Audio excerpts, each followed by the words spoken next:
ఇంద్రకీలాద్రిపై వేడుకలు అంగరంగ వైభవంగా సాగుతున్నాయి. మూడవ రోజు అమ్మవారు అన్నపూర్ణాదేవి అలంకారంలో భక్తులకు దర్శనమిస్తున్నారు. కనకదుర్గమ్మను దర్శించుకునేందుకు భక్తులు పెద్ద ఎత్తున తరలి వస్తున్నారు.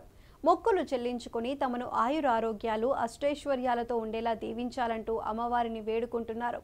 పలువురు భారీగా ముడుపులు చెల్లించుకుంటున్నారు. ఈ క్రమంలోనే అమ్మవారికి ఓ సాధారణ భక్తుడు సమర్పించిన కానుక తెలుగు రాష్ట్రాల్లో చర్చనీయాంశంగా మారింది.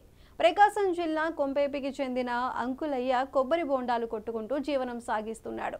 అయితే సంవత్సరాల పాటు ఎంతో కష్టపడి రూపాయి పోగేసి అతను అమ్మవారికి ఓ భారీ కానుక సమర్పించాడు. ఏకంగా 203 గ్రాముల బంగారు మంగళసూత్రాల తాడును అమ్మవారికి చేయించాడు.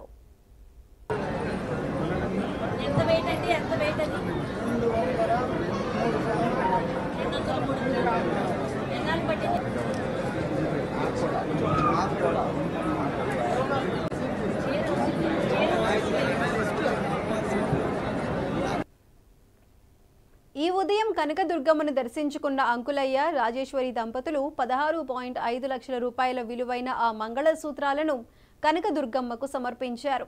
తమ సంపాదనలో ప్రతిరోజు కొంత దాచి అమ్మవారికి సూత్రాలుగా చేయించినట్లు అంకులయ్య దంపతులు చెబుతున్నారు. అమ్మవారంటే తమకు ఎంతో ఇష్టమని, అందుకే ఎంత కష్టమైనా ఈ పని పూర్తి చేశామని అంటున్నారు.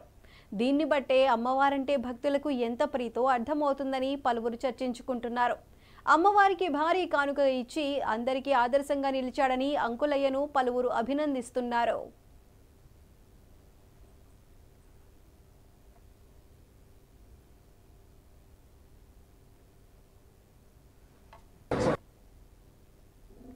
కడప జిల్లా